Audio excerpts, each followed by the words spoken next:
Il 1° dicembre 2024 ho inaugurato la mia mostra Tra cielo e terra, viaggio nella leggerezza, presso l'Atelier Elisa Marianini in località La Torre, Scarperie San Piero, con la partecipazione anche alla mostra degli allievi dei corsi di tecniche artistiche, sia grandi che piccini. La mostra, di cui vedete appunto in anteprima le opere, comprende opere che ho eseguito nel corso di un periodo di tempo di circa 20 anni e che raccontano il tema della leggerezza, accompagnate anche alle opere appunto dei miei allievi. Nelle mie opere contemporanee, rigorosamente eseguite secondo una tecnica artigianale, prevale l'utilizzo dell'encausto, della malta, uniti a colori metallici preparati con pigmenti iridescenti e eleganti naturali, oltre all'impiego di colori acrilici, tempere, olio e vernici, foglia oro, foglia argento. In altri dipinti invece ho inteso omaggiare i grandi artisti, riproducendo alcune loro opere con tecniche fedeli alle originali. Tutte le opere aspirano a un incontro tra cielo e terra, ad un viaggio che può essere visto come pesante o leggero, a seconda di come ci poniamo per affrontarlo. Considerate che nella poesia, nella letteratura, i fiori, le foglie, le piume, anche alcuni animali incarnano la leggerezza d'animo e purezza. Molti elementi naturali ci ricordano la delicatezza, la transitorietà e l'importanza di trovare un equilibrio e un'armonia con l'ambiente e con noi stessi. Calvino parla di leggerezza come un valore per sfuggire alla pesantezza nel mondo. Italo Calvino, infatti, nelle sue lezioni americane esplora il concetto di leggerezza come un valore importante per l'arte e la letteratura, vedendola come una qualità che permette di sfuggire al peso della realtà per elevarsi ad una dimensione più alta, quasi eterea. Un tema così ampio come la leggerezza può essere affrontato da molteplici prospettive. Vivere con leggerezza credo sia una condizione esistenziale che ci fa sentire riconnessi proprio con noi stessi e alla vita, che ci permette di cogliere ciò che conta e ciò che è superfluo o eccessivamente inutile e pesante. Ci permette di dare il giusto peso alle cose della vita, di lasciare andare ciò che invece è inutile e dannoso. Salire verso l'alto sicuramente significa vincere una resistenza ed è sempre una vittoria. Scendere invece o cadere equivale a arrendersi, all'attrazione verso il basso, sperimentando un'adesione passiva. Nelle opere di pittura, di scultura e anche in alcune opere legate all'architettura moderna, molti artisti hanno cercato di emanciparsi dalla gravità terrestre e dall'attrazione verso il basso, esercitata proprio sui corpi. La scelta stilistica di sfuggire a questa attrazione proprio verso il basso corrisponde al desiderio di svincolarsi dall'imitazione della realtà. Pensate che Chagall diceva sempre: mi tuffo nelle mie riflessioni e volo al di sopra del mondo. Nella mostra troverete appunto forme che sono in una sospensione nello spazio, forme e colori che cancellano il peso fisico della materia, delle forme sospese che a volte sembrano attendere la propria caduta prima di posarsi al suolo, diventando anche sinonimo appunto di fragilità, di instabilità. Altre forme invece auspicano di continuare a fluttuare nell'aria.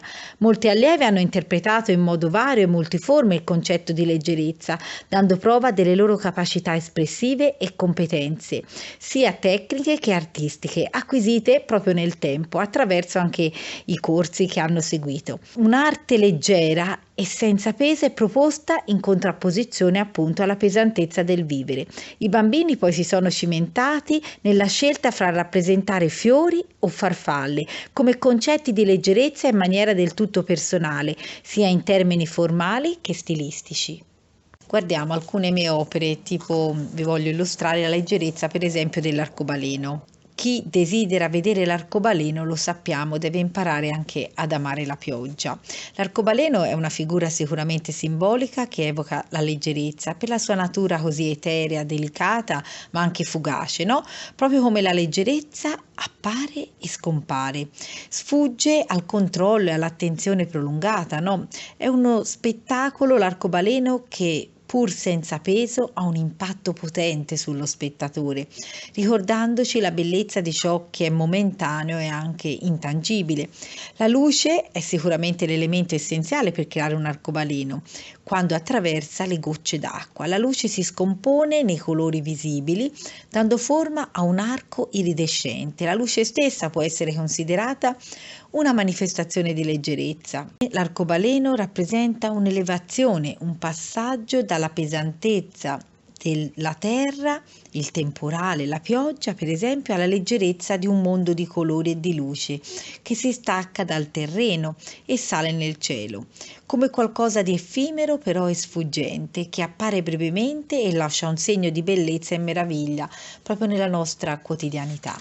Volare leggeri, invece, è quest'altra opera. Ci dice Leonardo da Vinci: quando camminerete sulla terra dopo aver volato, guarderete il cielo perché là siete stati e là vorrete tornare. Le piume possono essere sollevate dal più lieve soffio di vento e evocano proprio l'idea di leggerezza che trascende il semplice peso fisico. Rappresenta la leggerezza, secondo me, anche di un animo, un modo di affrontare il mondo con una grazia e con semplicità, come ci insegna anche Italo Calvino. Questa leggerezza però non è superficialità, ma è la capacità di staccarsi e di vedere le cose da un'angolazione nuova, di liberarsi dai pesi e dalle preoccupazioni che spesso ci vincolano. Poi a me piace molto giocare con gli anagrammi. Il titolo dell'opera è Percorsi di vita e se voi fate l'anagramma, partir decisivo. Vuol dire che secondo me la cosa importante è un po' il festina lente, no? Affrettati lentamente della famiglia Medici. L'opera affronta il tema della vita dell'uomo e del suo viaggio, visto come un labirinto, no? Dove spesso l'uomo può perdersi, smarrire la strada a causa di tutte le difficoltà che vivere riserva. Ci sono sicuramente nella nostra vita, ci sono, ci saranno, ci sono state incomprensioni, paure, sconfitte, ma ci sono anche i successi che alternano e accompagnano la vita di ognuno di noi. Le sgocciolature, per esempio, che ho eseguito con la tecnica del dripping, esprimono questo labirinto di vicissitudini umane, no? Apparentemente senza uscita, senza una regola, senza un riferimento preciso.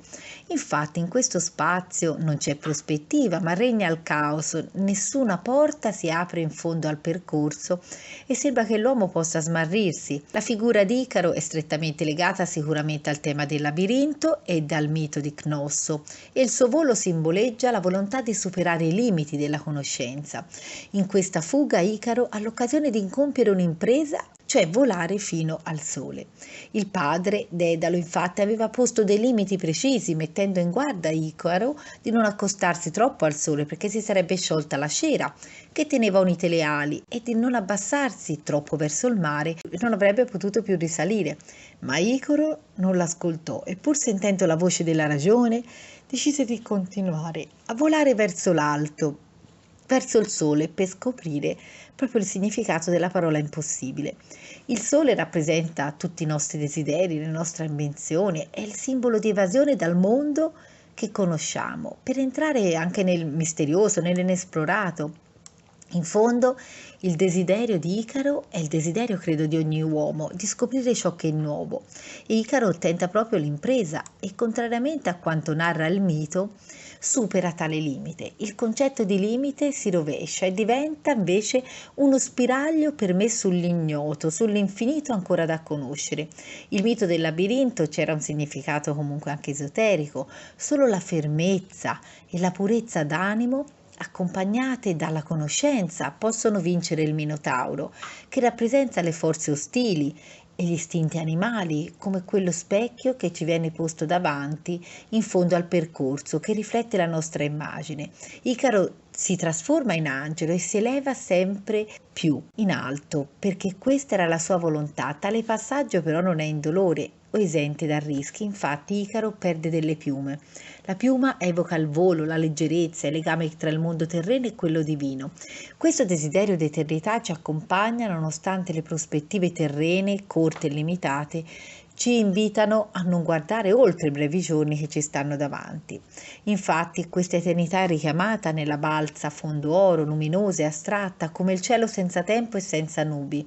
Ogni uomo può intraprendere, secondo me, il proprio volo, mettendosi a nudo senza orpelli e false maschere, come una terra grezza, ma impastato di polvere di stelle, documentandoci la vera essenza per superare come Icaro tutte quelle avversità che anche la sagoma a forma di croce richiama.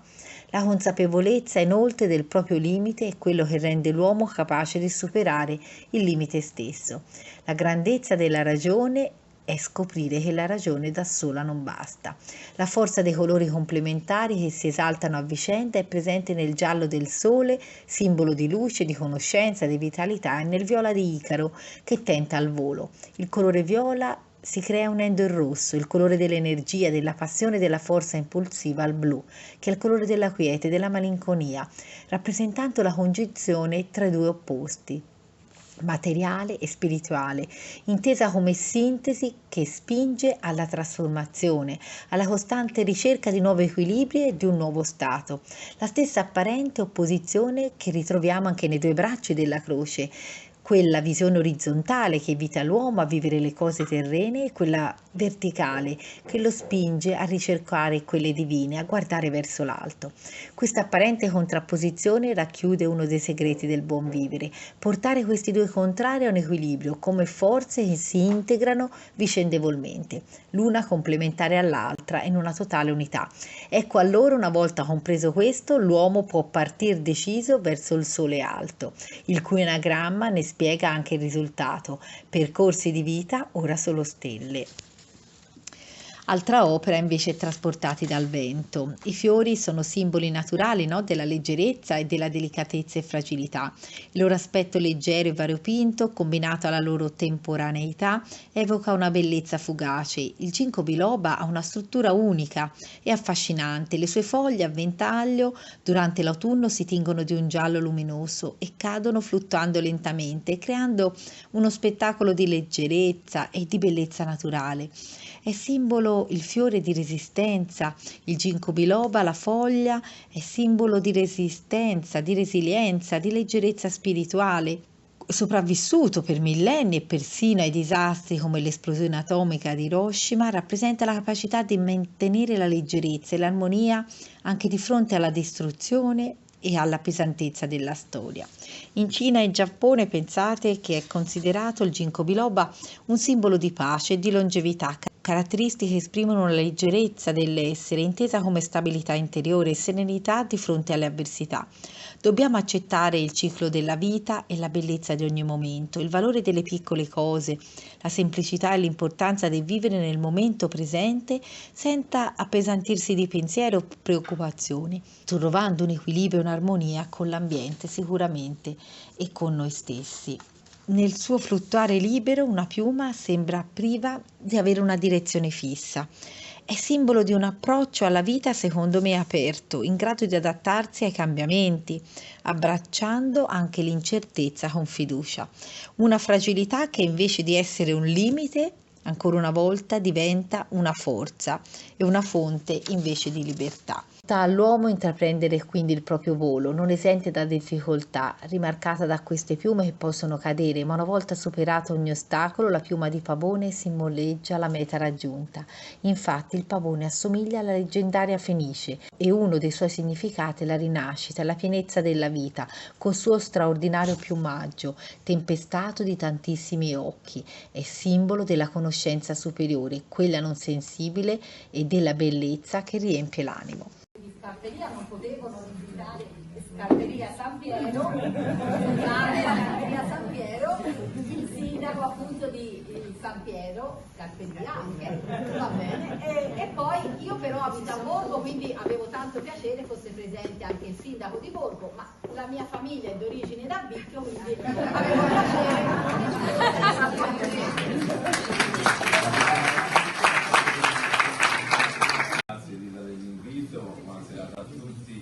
Io penso molto volentieri si sia qua presenti anche per tutta questa serie di combinazioni che enunciavi poco fa, però insomma anche vedere quello che ci hai raccontato, anche qui sono persone collegate dall'emisfero australe, insomma, per seguire i corsi, insomma, è già in linea che stai facendo, oltre a quelli che ovviamente i nostri ragazzi, le persone, insomma, più adulte frequentano i corsi, quindi insomma ci fa piacere questa forma di arte, questo aspetto culturale, però serve anche a aggregare le persone, a farle stare insieme, che le faccia vivere, anche condividere. Grazie dell'invito, sempre un piacere assistere a incontri come queste e vedere insieme varie generazioni che si esprimono sullo stesso argomento, tra le opere di Rita. Io volevo prendere spunto però da una frase, c'è e che riguarda appunto il tema della leggerezza. Dice: vivere con leggerezza credo sia una condizione esistenziale che ci fa sentire riconnessi a noi stessi e alla vita, che ci permette di cogliere ciò che conta e ciò che è superfluo, eccessivamente inutilmente pesante, ci permette di dare il giusto peso alle cose della vita, di dare loro priorità, di lasciare andare ciò che è inutile e da vita. Credo che questo sintetizzi bene la mostra, anche perché di solito quando usi parlare del mondo si considera la leggerezza come una superficialità. Invece in questo caso la leggerezza è proprio il rispetto dell'arte, il rispetto degli arti, il rispetto della natura. Vivere con leggerezza vorrebbe dire questo, e quindi il fatto che ci siano opere oggi che ci danno questa indicazione credo sia per noi molto positivo, e quindi mi auguro che poi questo lavoro continui e che tanti dei ragazzi e degli adulti che sono espressi nelle loro opere possano continuare le loro opere. Grazie e buona giornata.